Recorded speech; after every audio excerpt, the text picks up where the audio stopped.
Dernièrement, j'étais à Kinkole, là-bas, parce que c'est là que le port se trouve. J'étais en train de descendre pour revenir dans la ville.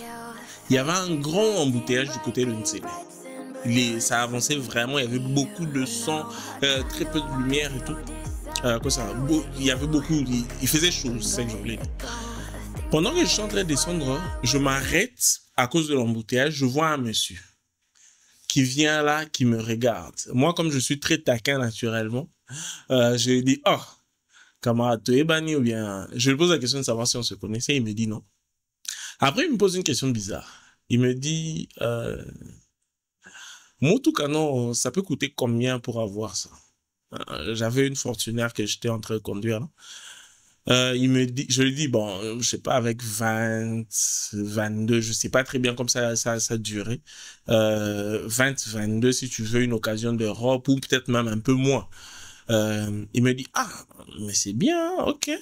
Non, Bundana, pour avoir ça, donc je veux me débattre pour avoir ça. J'ai dit, ok.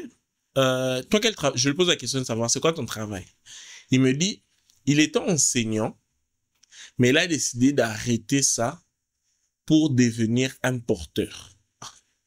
J'ai dit, tu étais enseignant, mais tu as arrêté de faire ça pour devenir un porteur. Oui, parce que là, moi, en tant que porteur, chaque jour, tu as de l'argent pour survivre, acheter des choses, manger, et puis tu as un peu d'argent qui reste. Je dis, ok.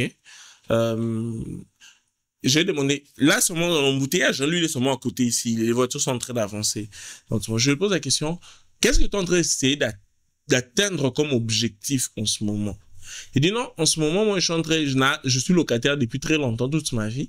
Je suis en train de chercher à avoir même ne fût-ce qu'un terrain et puis une maison payée pour moi. Je dis, mais pourquoi tu ne deviens pas, par exemple, maçon?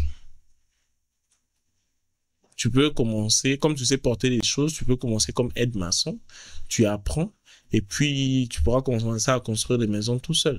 Parce que je connais un de mes gars, Eric, c'est comme ça qu'il a gagné sa vie, hein. Il est maçon, il est charpentier, mais il a eu plusieurs deals. On a même fait un deal avec moi-même où j'achète un terrain d'un côté assez reculé. J'achète par exemple 1 hectare, je lui donne un morceau de terre. Ce sont des choses qui se font. Surtout que quand tu es dans le domaine de l'immobilier ou de la construction. Même les architectes, ils ont beaucoup de deals comme ça. J'ai dit, si ton objectif, c'est d'avoir une maison, pourquoi tu ne t'orientes pas vers un domaine qui pourrait t'aider à avoir une maison facilement? Parce que quand tu es porteur, c'est assez compliqué.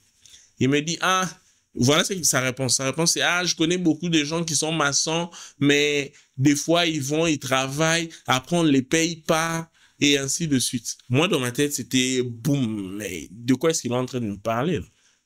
Tu peux être porteur et puis quelqu'un ne te paye pas et crée des incompréhensions. Mais après, il fallait avancer, on s'est mis à avancer. J'ai pensé à la situation de ce monsieur.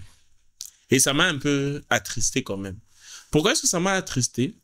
Parce qu'il était tellement focus sur le court terme, il travaille et puis il a l'argent directement, qu'il est en train de tuer à la limite ses rêves et son futur. Son futur, c'était avoir une maison. Mais comment tu vas te débrouiller pour avoir une maison si tu es en train de travailler comme un porteur? C'est-à-dire, tu es en train de travailler sur le taux du jour. T'as pas d'ennemi à part toi-même, mon gars.